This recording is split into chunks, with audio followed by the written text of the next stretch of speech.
the golden arrowhead fly.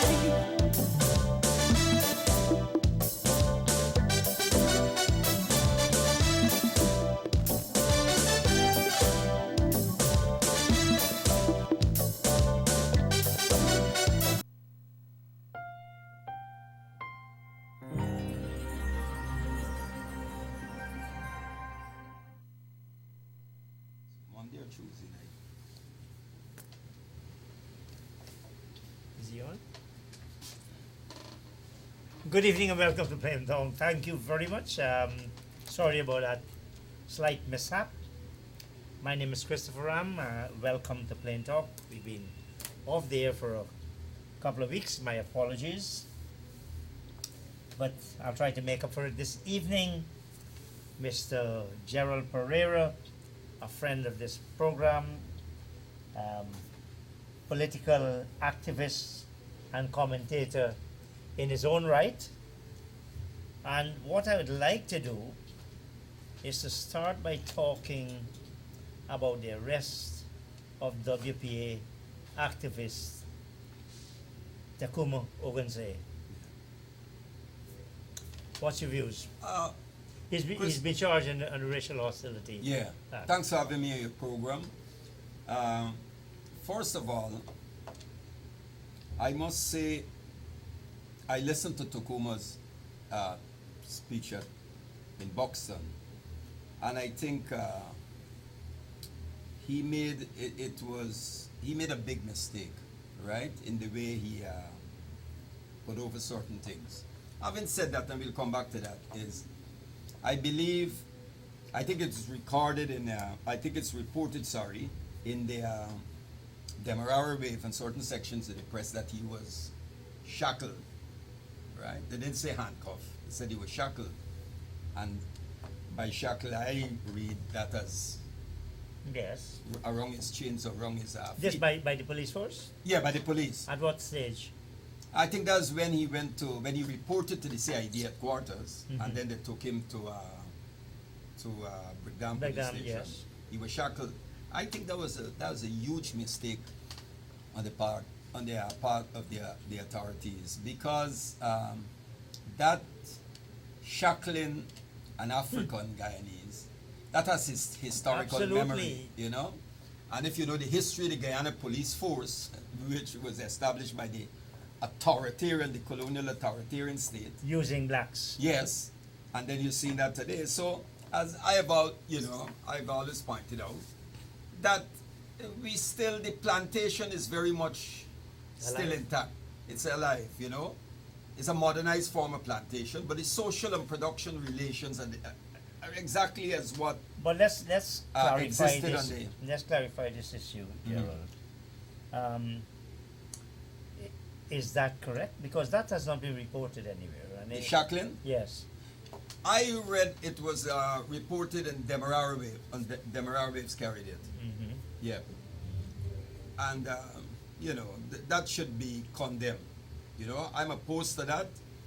And I think this is all part of this tit for tat. For example, when the APNU plus AFC got into office, I think they dragged, I think it was Dr. Ashley Singh and Winston others Washington. in handcuffs. Absolutely unnecessary. And that was unnecessary. You know, that was unnecessary. And then I think the PPP did it to, when the new government did it to, Jordan. So, this is... Schoolboy politics. Yes. But it's dangerous. It's not a politics of, this is not a politics of ideas and a politics about transformation. This is, two behemoths just in a perpetual war for dominance in this country. And both of them treat this country and its citizens as though they own this country and you're the property. You know? Well, back to this Takuma issue. Yeah. He had said that if he was charged with treason, he would plead guilty with explanation. Don't forget the explanation. You Well, get I your don't think guilt. he did that. Well, he wasn't charged for guilt. Now, is it that he would have thought that what he said was treasonous? Maybe. or is it? Or the advice of his attorney.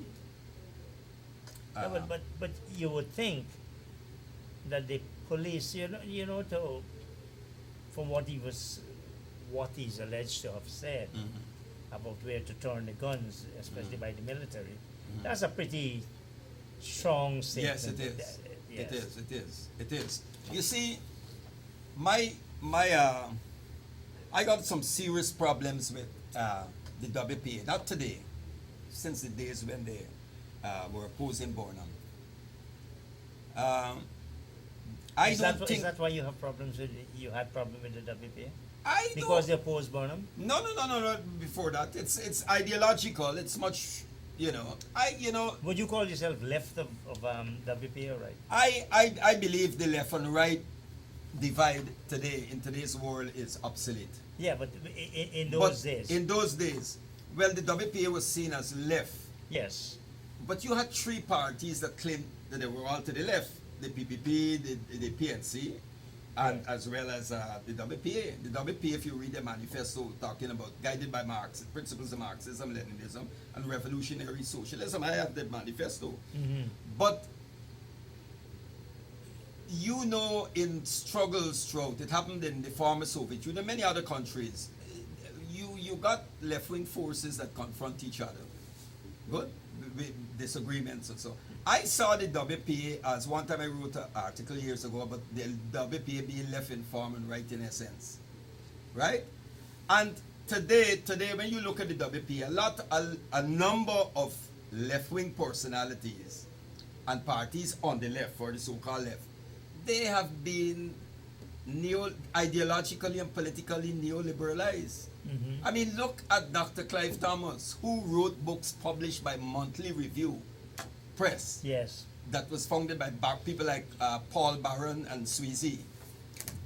And today, he was part of a government that championed neoliberal economics, right? And was part of the whole thing knocking sugar workers off, and then the sugar workers had to take you to court to get their money. And you call yourself, you're part of the working peoples?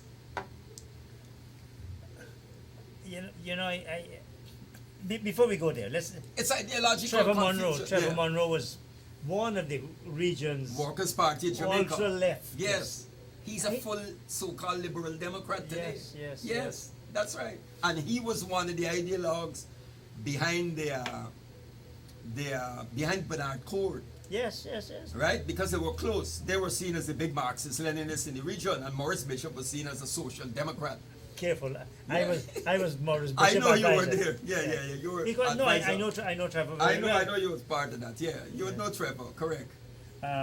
You had Bobby Clark from Barbados. Bobby Clark, well, I was close to Bobby. Bobby made the transition. I remember one day, I was living, the golf club had some apartments. I was living in one of the apartments. Bobby came and we were chatting. He used to be set up on the balcony of the golf club, and he said, "Look, how many sheep and cows we could be grazing on this course." That's Bobby. Yes. Yeah, Bobby does the type of person. Bobby Yeah. is. Yeah, Bobby would say that definitely. But the WPA had genuine socialist credentials. I think of Walter Rodney was committed to Walter Rodney was a Marxist, not in that orthodox Soviet type Marxism, but more in what you call that sort of third world, the cultural Marxist tradition.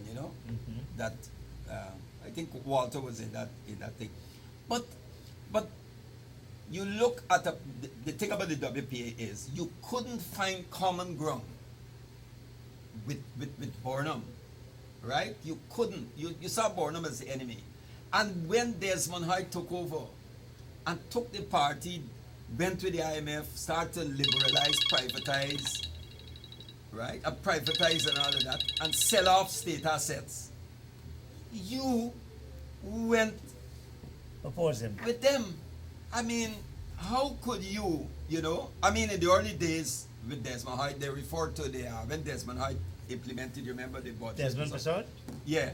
And they call it, they said they refer to the budget as the ERP, the economic Empty rice as pot. the empty rice pot. And they ended up in bed with the same people. You know? Well, isn't politics like that though? Well, Seriously. dynamics change. I believe that you can adjust your strategy and tactics, but your principles, you've tossed that out. You've tossed that out. I look. I've been a supporter of the WP. Yeah. And I've always liked the working class politics. Yeah. I mean, you talk Moses Bhagwan, for example. I And remember Moses when he founded IPRA, Yes. Indian Political Revolutionary Associates. Well, don't forget it was that. Yes, and UC Movement Guyana. Against Oppression, And- Working People's Vanguard Party. Yes. Brinley Ben. Ashkriya. Yeah. Well, I was in Ascri. I joined Ascri in high school. I You was got some revolutionary yeah, past I yourself? used to go down. How my- you become so right wing now? I never Petty right wing. Well, you're farmer, not petty bourgeois. No, man, no. That is a cooperative thing we're doing. I'll never be a kulak. Tell me something. I'm glad you mentioned. No, I still believe the WPA stood for some really impressive values. As you said, I am not denying that. It would be intellectually dishonest to deny that. David Hines served time in prison Yeah. for his belief. Ogun Say as well. Moses Bhagwan. All these people. It was almost a badge of honor, of course, in those days. But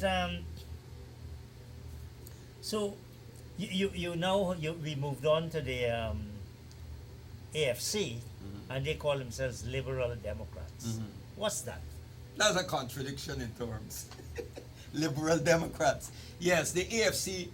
I can remember when the official launching, Ramjatan described them as a liberal democratic party. Yes. Well, The that's manifesto said that. Yeah, that's the traditional procedural democracy that we inherit, that we go with that from Britain and so, right? Where elections, democracy is just reduced to what we call electocracy. Every 4 or 5 years, parties compete for office, but not power, right? Because when you look at that tradition that emerged out of Britain and so, right?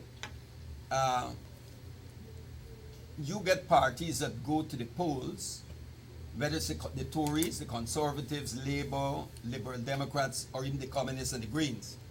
But the system, the arrangement is never up for discussion, right? So parties compete Yes. to manage it, right? But the system is a given. So for the past, Shouldn't it be? Shouldn't it be? well, If you have people pulling in different directions in a country, where do you go? well, the thing about that is, for the past 35 years, in Britain, the gap between the have and the have-nots keep widening, and wealth is concentrated in a few hands. So you got something like 1 point something percent of the population controls 70% of the nation's resources, wealth, and so on. But when you go to the polls, you don't remove that tiny group that controls economic power. So people compete for office, but state power is held But you're by a talking. class of You're talking. But these same people, when Cuba and those places have a different arrangement, and then you say that they're not democracies. But I don't believe that. I don't believe Are the they, US has a. are they democracies? Well, democracy is a contested term. I believe Cuba. I don't believe democracy is a one-size-fits-all. I think you have to look at your culture, your circumstances, your historic that you emerge out. I mean, look at the Chinese. Look at what the Chinese have been able to achieve. China has lifted, because of their policies, lifted how many millions of people in a 10-year, 20 period, between 10 to 20, out of poverty. Which country has been able to do that? The United States? Even India, that has a large population, hasn't been able to do that. There's no question that what has been the social cost of one-child policy, the Chechens being re-educated, and you know what? No, you're talking about the Uyghurs. Yes. Yeah, the but Uyghurs, that's a lot of lies. That's a whole thing. Even people who are not pro-China. Chechens are Russians. That's in Russia. The Chechens are in Russia, Russia, yeah, sorry. Chechnya. Correct, Yes. correct. You talking about the Uyghurs? who That's are correct, yes. Ethnic Muslims. Muslims, and so. that's correct. Yeah, the whole thing about concentration camp and all that was created by a man, by a former Australian secret intelligence organization. So you're saying that doesn't exist? People think there's no concentration camp. That's Well, massive part of the anti-China. No, but what happened it's was re-education centers. They might No. call it whatever you call it, but it's a re-education center. no. What happened was there's a group called the Tajikistan Islamic Front. Mm-hmm. Is an extremist organization that was receiving assistance from Western agencies and so, right? And they were doing work among some of the Uyghur people, because remember, when the Americans, before the Americans, when the Soviets, the then Soviet Union, went into Afghanistan, the United States and Saudi Arabia armed a lot of these bogus jihadist groups, right?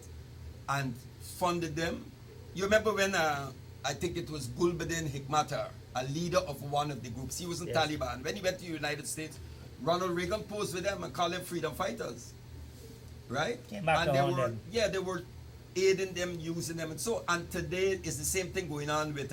So you're an admirer of the Chinese system? I am not. You know, I am And a. I'm asking that question within China. I admire the achievements. I do. No, that's a Yeah. different. That's my question. No? I admire it, and I think that we in the global South can learn a lot from the Chinese. You like what they've done with, say, Hong Kong, what they're planning to do with Taiwan, what they do in their own country Well, in terms of dissidents, etc. well, first of all, Hong Kong historically and Taiwan are parts of China. You know from your history that Western powers went into China. I mean, it's an absurdity that Britain ended up having control over Hong Kong. Look at where the United Kingdom is located geographically. Well, that's true of all And colonialism, isn't it? Taiwan, after the defeat of the nationalist forces under Dr. Sun Yat-sen, and Mao Zedong led the Red Army, they retreated to the island of Taiwan, but Mao Zedong had to consolidate things, and they left them there. But China has always seen Taiwan as a renegade province. You know? But do you believe in self-determination? Of course, I believe in A nation self-determination. of But tens of millions yeah, of people. but it's part. You Does could China imagine, have a right to I think use China force? has. Well, China has never threatened Taiwan. I mean, the United States is arming Taiwan to the teeth, right up to there, and you can't send any country abroad will be stupid to allow the United States. I mean, look, two Iranian ships set sail for Venezuela, and the United States making noise. Mhm. You know, this is double standards, hypocrisy, and sheer bullyism. So, You know? would you like to see the Chinese political system imposed on Guyana? No. And I don't think the Chinese want to impose their No, but I'm political asking. system. So you're not in favor of it? No. Oh, but I listen. The Chinese have their own system. The Chinese speak about socialism with Chinese characteristics. In other words, they apply it, taking their own culture and everything and peculiarities into account. I admire what they're doing. They're a friend of the global South. I have no problem with the Chinese for a number of reasons. One, China was invaded, and there was a time when many Western countries had armed forces present in China. Two, the Chinese, no ship ever left China. China is an ancient civilization. How many, you check China, which country China invaded? And you look at the history of the United States. Continue what you're saying. No ship ever left. No ship left China and went to Africa and captured Africans and enslaved them. Oh well, now but you're Right. changing. You're changing the word. No, But that's what I'm saying. Of course, they had ships setting sail from China, and suddenly they. No, I'm not talking about. I'm talking about, as Walter Rodney rightly pointed out, in How Europe and the Developed Africa and Eric Williams in Capitalism and Slavery. Had it not been for colonial genocide and the trade in captured Africans, Western Europe and the United States would not be where they are today. Right? Because slavery provided the basis, the foundation for the Industrial Revolution and capitalism to take off. Liverpool is. Liverpool, that's right, and Manchester. Yes. That's right. What did you think of this Laura Trevelyan? Again, she went Yes. to Grenada. Grenada, And- and she issued the apology. Yeah, and so and I think 100,000. 100,000. Yeah, pounds. yeah. Well, it's a step forward. Yeah, And Guardian, And the Guardian London carried- Guardian has now said. yeah, you followed. Well, we Yeah, all- well, you have to. Yeah, yeah, that's right. The London Guardian carried a. I still think you're the best newspapers in the world, the Guardian and the and the New York Times. Yeah, I follow read the Guardian. I read the Guardian.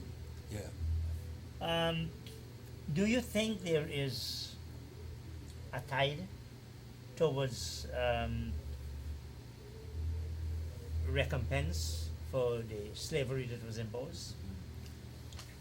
I think what we're witnessing now is some families, individuals, and so are coming out, right, and owning up to things. Yes. And like the Trevelyan family, Yeah. and there's others who are doing that. But I see Harvard Yes. University said that they're going to establish some fund and pay how much millions and so Mm-hmm. and that. But at the governmental state level, you're not getting No. that And- sort of And it's still fairly yeah, isolated. isolated. That's right. That's right. Because at one time, when slavery was in its heyday, Mm-hmm. I mean, the entire British Parliament almost was, look, you know, That's right. It was a Yes, yes. slave owners club. Save Owners Club. That's right. That's right. But an interesting thing happened not too long ago. Dennis, what's his name? The owner of Digicel. Mm-hmm. He, O'Brien. yeah, Dennis O'Brien. He, Digicel sponsored, if I'm not, I hope I'm not wrong. They got a number of Caribbean academics. They did it in along with UWI to go around the certain Caribbean countries to discuss. They met with us here, right? To discuss about what we talked about. Us many who. Well, they met with a number of people here, right? They met with some You- members of you're the part of OVP. it. Yeah, yeah. Because we are part of the Caribbean Pan-African Network and so. And they met with some others, I think from one of Tom Dalgetty group and so. So we had a discussion and so on. They were making notes in which they were compiled, but it's sponsored by Digicel. And I think it's about 2 months after you saw what happened to Digicel. Yes. That's, I don't believe that's you know, Chip. I believe something, I think pressure is coming. Pressure came on Digicel from some From quarter. whom? From where? I won't be able to say, but it's it's The strange. two things seem so unrelated. Yeah. I know, but it's interesting that I mean, you were in the accounting field and you would have been following what happening with Yeah, the yeah. thing and so. But it's I don't know. Something is not meshing. You know, I'm mentioning this to you because you didn't know about this project, right? No, I didn't. That's Yeah, correct. so it's interesting because I know for a fact, and an African American law, an African brother in the States told me that when they engage in countries, they don't want to speak to the countries as a group. So what they do is keep you, they talk to Jamaica one thing, and then Barbados separate. So they play one against the other. That's a British strategy. Yes, so we can't get common ground in this When I was in reparation. Grenada, you had Grenada was famous for its nutmeg, banana, and cocoa, of Yeah. course. Going to Britain. And the people from, let's say, York with chocolate, Yes, that's right. they would never see us all together. Yeah. Geese went from one island to another. Yeah, that's how we call it. We don't say divide and rule. Divide and rule. Yes. Yeah, I was thinking of Cadbury just now. Yeah. That's how they operated. Yep. Something struck me about. I want to come back on Tacoma. Yeah. I know this is a slightly Yeah. eclectic discussion. this Yeah, evening. yeah. For all the publicity, for all the outrage, $100,000 bail, as you said, put in Shackles. shackles, $100,000 bail. Yeah. Somehow Yeah. they don't seem to fit. I agree with you. I agree. Something is not. It's not right. And as I said earlier, there was no need for that. They don't you need for the know, shackle. yeah. this sort of business about keeping people for 72 hours. Yeah. It's almost as though, well, this is de rigueur. Yeah. That you have to, no, you keep them so long as is necessary for you to lay a charge and Correct. do something. Correct. I see. Yeah. Yeah. Yeah. You know, until we get something about false imprisonment, there was absolutely no reason, in my view, Yeah. given what came out, Yeah. because $100,000 bail, not for There's the kind nothing of for that. serious offense Yeah. that you were alleging against the gentleman. Against it, yeah. Well, you know, the thing, getting back to the WPA and Takuma, I know Takuma well. He's a brother. I have a lot of respect for Takuma because I remember him, as I say, in the early days at Ascre. I remember when he was there, because UC Koyana used to come on Fridays to meet with a number of us to teach us basic Swahili, and we'll discuss African history. So that's a long time ago. Yeah, you but spoke Swahili? he knew Swahili. Oh, yes? Yeah, he knew it. A lovely language. Yes, it is, yeah. As it got us ring like Yeah, Italian. yeah. That- And there's some similarities to Arabic. yeah, it's in- really in- a lovely He language. got all sort of things shaped up in portion and all sort of thing. Yeah, but, you know, the thing is, you know, you're hearing about emerging apartheid state and marginalization and all of that. Well, you know, when you're going to start the alphabet, you got to start the alphabet from A. You don't start from L. Good? So there's a genesis. When you're talking about marginalization, right? I mean, from colonial times, Africans have been marginalized in this country. From the period where we were colonized. Good? When Burnham created institutions like the cooperative bank, the agri-cooperative Were the agri-bank. Africans marginalized then? Why not? Weren't the Indians marginalized? Yeah, I'm not saying, because I'm not saying that they were not. Of Okay, course, they okay. were poor. I'm talking about in this case, about race and Takuma. As Christ said, the Yeah, poor yeah, will yeah. always be with us. Yeah, but I think you gotta be careful with that. You know, got theologies. But when Christ said the poor will always be with us, he wasn't saying that poverty is inevitable. He Yeah. was telling the disciples that because of your work, you will always attract the poor. They will always be with us. That's what he meant. You know? I like it's that. called biblical exegesis. I Yeah. like that linguistic. I like Yeah, that. yeah. That's what he meant. Anyhow, Takuma, I mean, when Desmond Hoyt came in, right? Desmond Hoyt privatized, right? He privatized and sold off state assets. Who had the money to buy it? Not African Guyanese. Good. When you downsize the army by so much battalions, you cut the army. Who went home? African Guyanese. Right? And then you had, we called the kick down the door bandits, and so many people who had, you remember, military training Yeah, and yeah. so. Good? So, then you come in, and you went in office, you had power. And I'm not going to call names, but many of the big contractors who had contracts under the PPP government, up to when they lost, when they came out of office in 2015, maintained those contracts under the APNU government. And I know young African Guyanese who are graduates in civil engineering and set up small companies, right? And they couldn't even get a contract to put up one door, right? Is that true now? Well, Because it seems like anybody's a contractor now.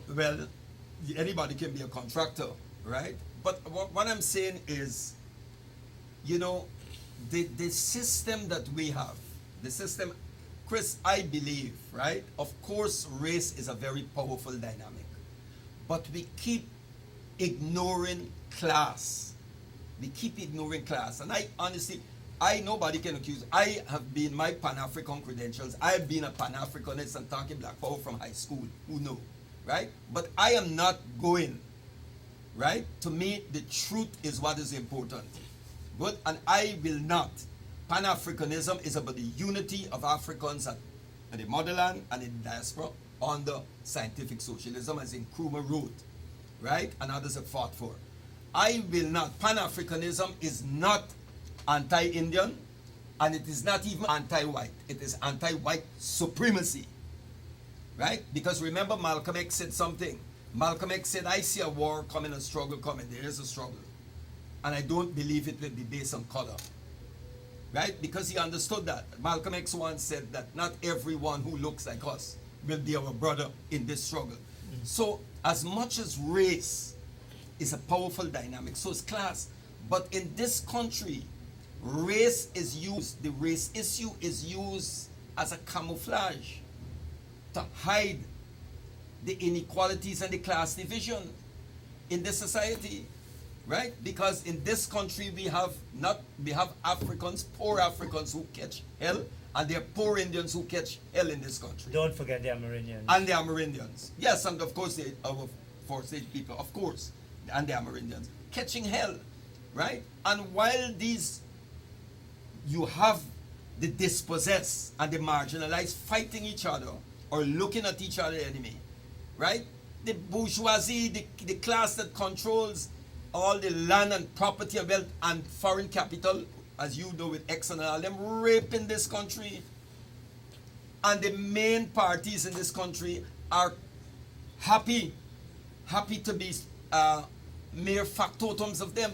In other words, they, as I mentioned to you earlier, they are not interested in a transformational politics. They're not. Because if they were interested in transformational politics, you will reign in Exxon.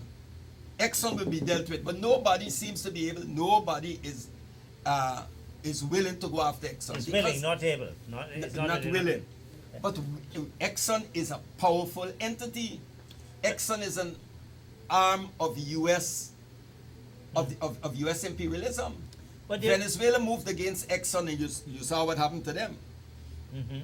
Right? Venezuela moved against Exxon under Chavez, and then they started implementing. So when you see Biden say that Exxon made more money than God and Exxon, you got people saying, but here, reigning Exxon, here with Biden, say they don't understand all Biden is not interested in whether Exxon loot Guyana or thing. Biden is saying, look, we need our share of the loot. You just can't loot and we ain't getting anything. What did you think? What did you think about Her Excellency's defense of the contract on the grounds of sanctity of contract? And perhaps I should. And how do you reconcile that with her statement a couple of years ago that a sovereign country has a right to renegotiate any contract? Well, the Americans just put their foot in their mouth, man. You know, I don't pay. You know, people like Sarah and Lynch and them. You know, Chris, I'll be honest with you. I can tell you on this program because I'm a truth warrior. I have no damn respect for those people, right? But why? Because as individuals, why can't they be respected as individuals, as opposed to no, I won't disrespect her. I'm not saying that as an individual, but you know, when she speaks about American interests in Guyana, what about the interests of the Guyanese people? What about our interests, the masses? That's not her job. You know whose job it is? Our government and our opposition. That's right. That's right. But they're not interested in that. They're not paying attention to that. And the thing about it, Chris, they collude lots of times. I am saying, because I have a little experience in all of this, I am saying collusion between our government, whether you talk about APR, New Plus AFC. You saw what Harman That's right. did with the Ogle Airport. To facilitate Exxon getting right, and that's what you wrote. You expose it, and the PPP has sanctioned it. Yeah. But that's what we're saying. They compete. We can't blame Sarah and Lynch. No. Well, she is a representative of an imperial power in this place, and she is here to protect her country's interests. But our government is not interested in protecting our interests. Good.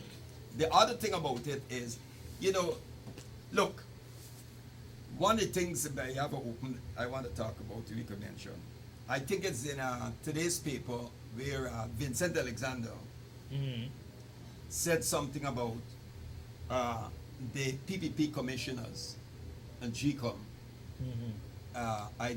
employed Anil Gideon as the deputy chief elections officer. And they make it nice. They say that for Melanie Marshall, and they mentioned the name Melanie Marshall. And I want to raise this.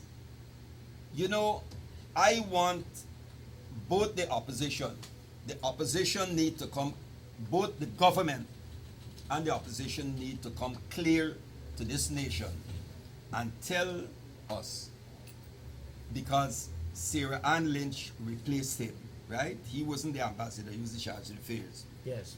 What was the role of Brian Hunt in the 2015 elections? What do you think it was? I'll tell you something. I don't know if I ever mentioned it to you, because I wrote a very lengthy article on Brian Hunt. You remember? Mm-hmm. It was published in the Chronicle, and the then editor Mark Ramatar told me that he was chastised for that, and he had to write, because it appeared, he had to write an explanation. And this kind of saying that, they didn't even mention my name. It was written by a candidate in the last year. I saw, listen to this, Melanie Marshall. They were counting, with the building, the GCOM building that is now, it was then GCOM building. It's now, it houses the Civil Aviation Authority, Kingston. Mm-hmm. The evening I left, and they were counting, right, this was up, I think up to 11 o'clock. So the count was going on. So I left the parties were there, they left their people there, their agents. Melanie Marshall called me and said, Mr. Pereira, you got to get your people there early in the morning. The count will resume. We got there early, and the place was empty. I could remember young Ramson walking in and then leaving, right? So we wanted to know what's happening. Yes. Somebody decided that count was not to continue, right? While we were there waiting, Brian Hunt walked through, entered into GCOM, into the building, pressed the elevator and went upstairs.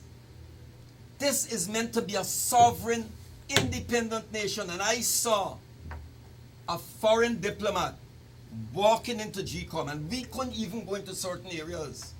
Why was Right? that not Today, raised? and today, we have people, some of them living in the United States, and here, talking about the government installed. I have never batted for the PPP.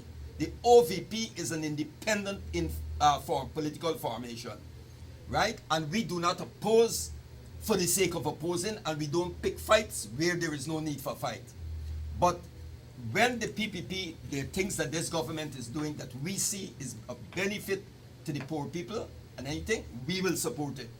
Because we believe... But you don't come out and say you support it. No, we will give them kudos. We'll say, well, look, I know a lot of persons who've applied for the scholarships, the online scholarships. Some Is of that them the goal? certificate program, and people are upskilling themselves, and so, and I support that. Good. And some of those persons who are telling people not to take the scholarships, PPP scholarships, you know where they're cheering or studying? You know where they're cheering at?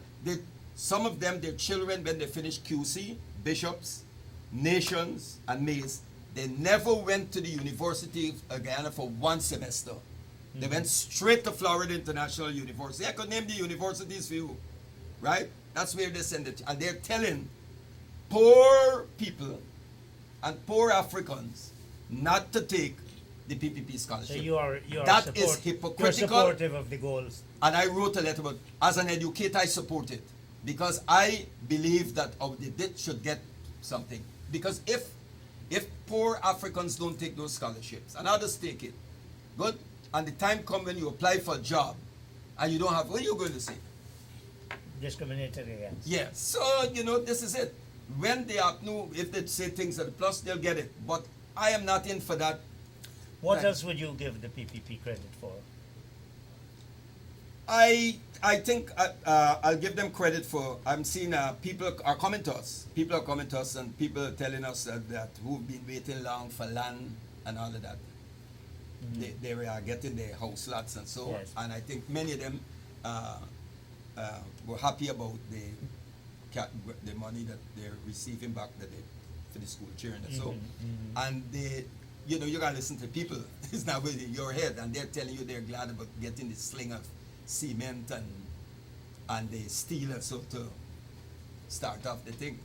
You know, so, you know, I mean, you got to see where people are. You don't want to be as, and it said so much you're ahead, so much in front of when you look in, the people are nowhere near.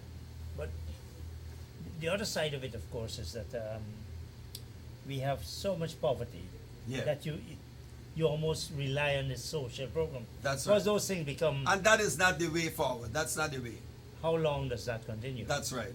That is just, that's not sustainable. You can't just be doing that. Chris, this we have to address. There is too much, a few families and big businesses control too much in this land.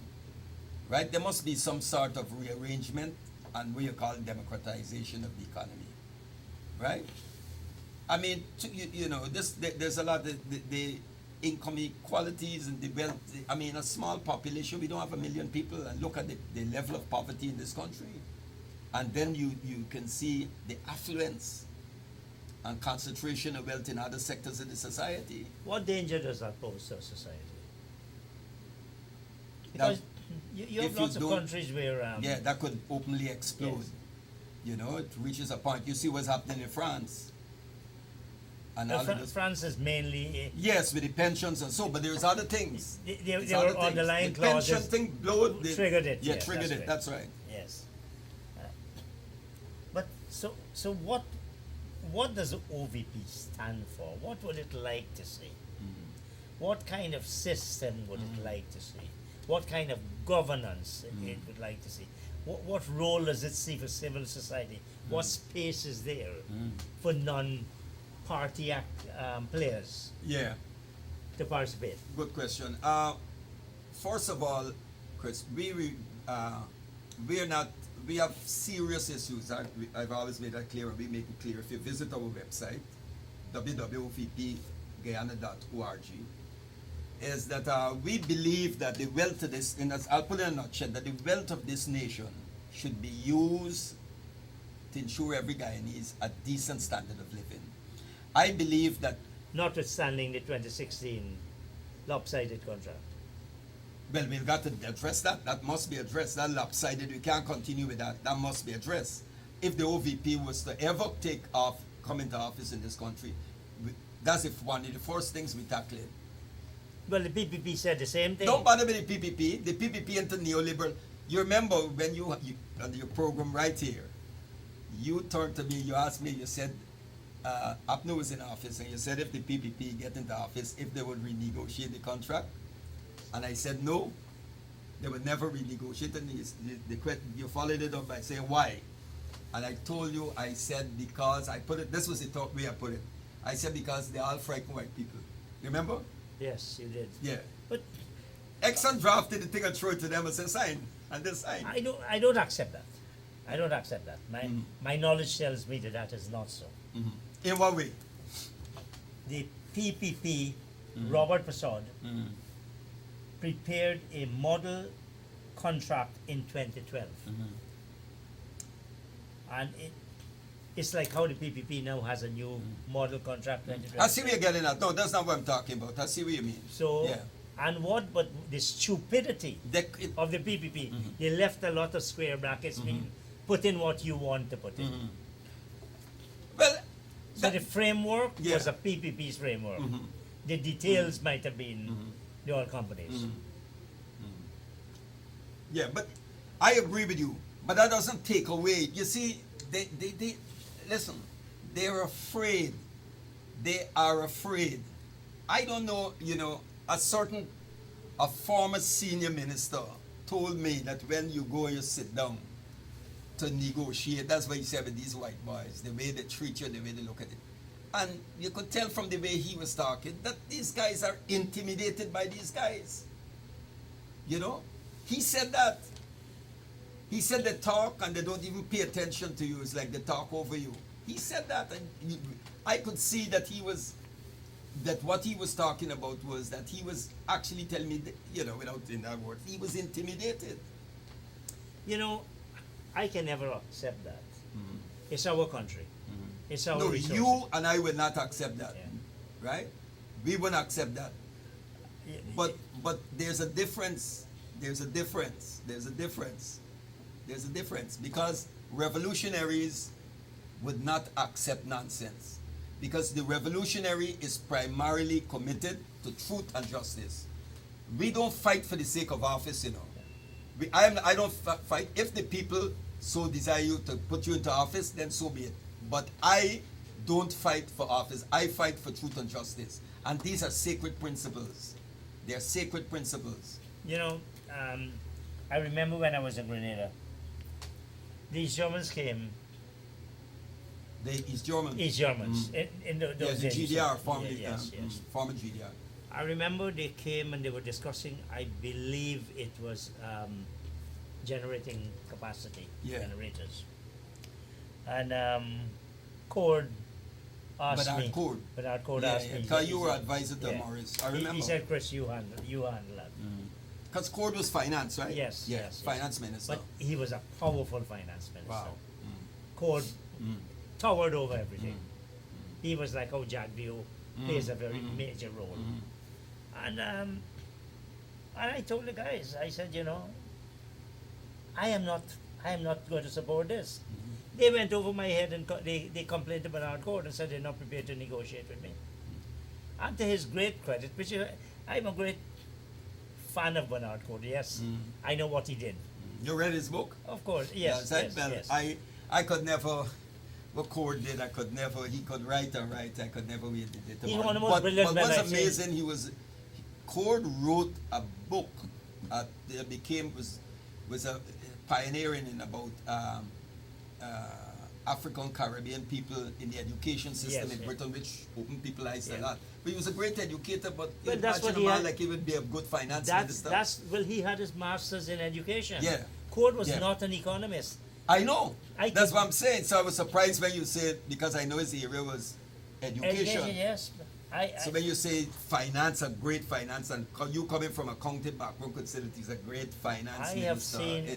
It shows you that Cord. You don't have to. At 8 o'clock, Cord gonna be talking with Paul Cowlin from Suriname on this subject. I remember the name. With say Trevor Monroe about something about it at 9 o'clock. Yeah, man, he's one of the most multi-talented person. Yeah. If you talk about a polymath, seek Bernard Cord. Wow. But so I mentioned that in the sense that these white people or no white people, why should we be afraid of them? Why? White supremacy, No, you know what it is? It is brown and black inadequacy. That we don't have the confidence. Well, who the hell are these people? But when you read people, there's some African American psychologists like Wade Nobles, Naim Akbar, and Linda Myers. They did pioneering. These are people in the area of psychology, and they look at the impact of racism and colonization. White supremacy is it's more than a system of domination and hegemony. It's like a disease that you could, or a illness that you could you could get. You would be surprised how it affects people in various areas. I mean, even some people who are radical, right? The starting point when they're going to talk about great philosophers and great thinkers, they always start off. Our people we know more about. We'll start with Shakespeare and Plato and Socrates. But how many people read Gitanjali or know about Rabindranath Tagore or Khalil Gibran? And these were people who really, when you read Rabindranath Tagore or you read Khalil Gibran or Umar Khayyam, I mean, you're talking about people who Shakespeare and Byron and them. But those we don't know them. They're not taught in our schools. The Indian Nobel Prize. And they should be taught as part of, I think that we need in our education system, right? Africans need to learn more about the African contribution, what Africa as for human civilization, as well as India. These are two old civilizations. The Arabs as well. Yeah, as well as Arabs. Yeah. So we shouldn't, I met people from what you call the so-called untouchables, the Dalits. Yes. And I met some Dalit scholars. And they argued, they've written this, they are saying that their origins and connection goes back to ancient Africa, when African civilization and Indus Valley civilization Yes. were cooperating. And this was before the Aryan invasion of Dravidia, of what's known as India. But we come back to this But thing it's about important. our attitude to white people. Yeah. So-called, whatever that means. Because Well, you have some I'll be blacks. more specific, Anglo-Saxons. Yes, The yes. Anglo-Saxon nations. But, if you stand up to them, Yeah. then you know as much as they do, chap. At this stage, Of course. why should they be superior? Why Yeah. should we feel inferior? That's right. That's right. Well, we do obey you in that, but we have people who do. I, You know? I think one of the tragedies of our country, and I mean Guyana, is that you have so many square pegs in round holes. I agree with you. I agree. I have seen in economics field, in oil and gas, and you say, oh my God, don't these people think? Yeah. Don't they learn from history? You're after, right. After that 2016 fiasco, Yes. and when you realize, I don't know if you realize this, Shab, Exxon was not under the law entitled to another agreement. Yeah, you point. Yeah. I kept I making. read. Yeah. You made that. Yeah. We had so much of bargaining Yeah. You power. did. You did cover that. Yeah, I remember Because that. you have Yeah. only a limited time. Yeah, when you have the act. Yeah. And they abused that force majeure. And Exxon. Well, Guyana saved Exxon. And do you know the PPP has given force majeure to Exxon again? Yeah. Use it Yeah. for Yes. not doing work that they didn't plan to do anyway. Correct. Exxon Yeah. gets what Exxon wants. Yeah. Exxon is an entity unto itself.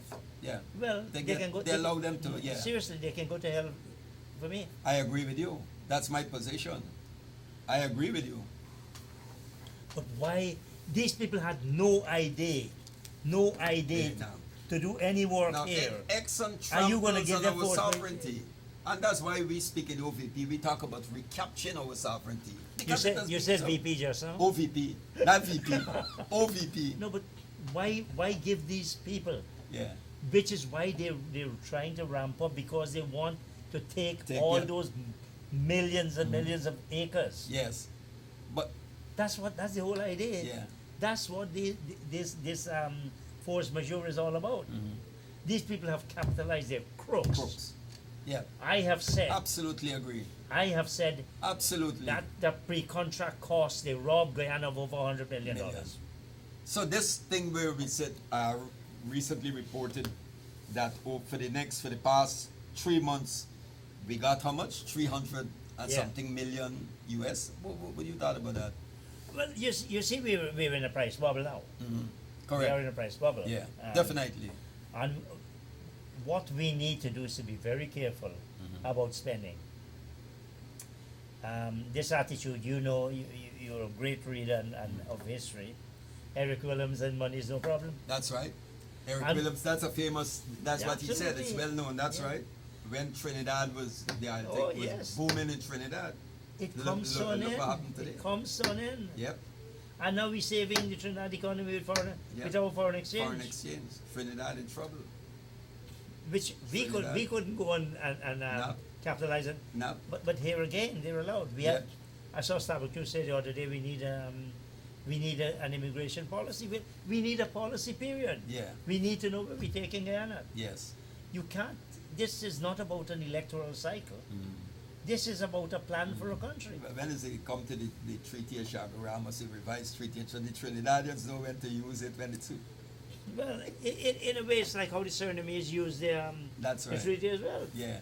When Guyana had no interest, when they had no interest in Guyana, Guyana. they didn't want the double taxation Yeah. treaty. That's right. I remember that. That's right. But where are our But- patriotic Guyanese? Where are the stalwarts in the PPP?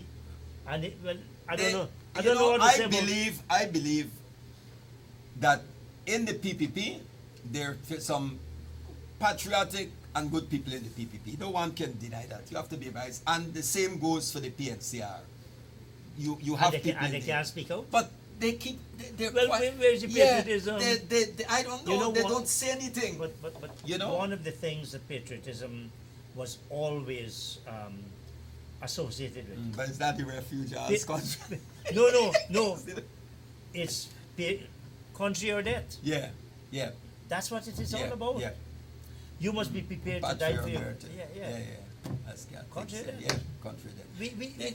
You don't even get people in the party would not speak out, whichever party. Whereas the nation is more, the country is more important than any political party. They don't think so. Right? They don't think so. They don't think so. The nation is more important. What do you think about the change in Schumann has now been replaced as an MP? By Asha Kissoon. Asha Kissoon? Yes. Well, She has a very limited time there, though, isn't it? yeah, because the TNM contested, I think they went into 6 regions, and they contested 6 regions, and they got 224 votes, Yes. which means that obviously people who you had in your just the nominee, the people who sign you up. Did- No, what do you expect? I I saw she was calling a press conference or something like that. I didn't see that, but she said she will try to be the third force. But the parliament is not meeting. No. I mean, look at this. Since budget at the end of January, Chris, you don't think this thing about the third force? People keep out in other countries. Third force is an ideological and political concept. It's not about a party. It's more ideological concept. it's a force, not, yes. It's not yes, it's not a party it's a, trying to gain a space between the two major. It's the third force, or in some countries they call it third way, is the part that was Tony Blair. the Tony third Blair. way, but that's more social liberalism. Yes, but yes. the third way is really Giddens. You know, Giddens yes, that yes. shaped, influenced Blair. The third way or the third force is a rejection of, it's a part that is different to statism, the communist system, Yes. right, of state domination of the economy, state control the economy, and neoliberal capitalism, right? It's a part that allows for private initiative, So what's private the point you're business trying to and make all that. about this third force? So what I'm saying is that we can't speak of third force when all of them have accept neoliberal economics as a given and the liberal I see. democratic, So they're just talking. It's just thing. So it but I means- think I think Schumann, before just after he did well for himself. yeah, but I don't think if Schumann run in 2025, he would do well because He was at Babu John the other day. Apparently. yeah, well, perception becomes reality, depending on how you see it. So, people were saying that the third parties, those small parties, were in the PPP camp, Well, they can't say that about us, because we're independent. We're in nobody's camp. We're the camp of... we're the revolutionaries. How is the camp? We going good. We going good. No We- holes, no holes in the camp. No. We have, I'll tell you something. Chris, I am getting down. You telling me? Yeah, you know that, right? And I really want to see, we're helping the young ones, right? To let the young ones lead and take over, right? We run education classes for them and all of that. We have a membership drive. and Are we young people recruited a lot really of people. serious though? Seriously? No, man, it's not easy, but we have a lot of people. There are lots of joining. questions whether Yeah. young people are really serious about Yeah. work, whether they're serious Yeah, about yeah. what's happening about whether they're serious about democracy, whether Yeah. the challenges our society faces. But I'll tell you something that I picked up because literacy education is one of my areas that is straight. You would be, I'm not exaggerating, you would be shocked to know how many young people out there cannot read a flyer. We have a serious problem. We have a serious literacy problem in this country. COVID did not help it, but that will No. show up later on. It's set back, yes. But I come across a lot of youngsters. Some of them cannot really. So what we are doing right now, we have some volunteers We have identified a number of them, and we have some volunteers who are going to teach them, right? Literacy to read and write and comprehension and so on, quick Yes. things. So that's what we do. What obligation do the political parties have in relation to addressing the youth illiteracy? Well, when the APNU was in office, they, I must give credit to We got 1 minute more. I'm Aubrey getting us Norton was the advisor, the youth advisor, and he started a program to train, a program that was to train the trainers so that they can go into the various Yeah. areas and so we were part of that, right? We were part of that. We Well, we you need to do some more work, clearly. yeah, we developed the program and so for the trainers manual and so. Yeah. Mr. Gerald Pereira, I want to thank you very much for coming here and you Yeah, know, thank you for having your me. knowledge And you in- always give a space to the small parties. I'm going to try to get Ms. Asha Kisoon Yeah. next week. I think it's going to be an interesting conversation. Operators and viewers, thank you. Good night. Blessed Holy Week. And may you, well, there's so many, this period of such religious significance. I think the Hindus, the Muslims, the Jews, the Christians, everybody has something that is of importance. Bless it all to all of us. Good night.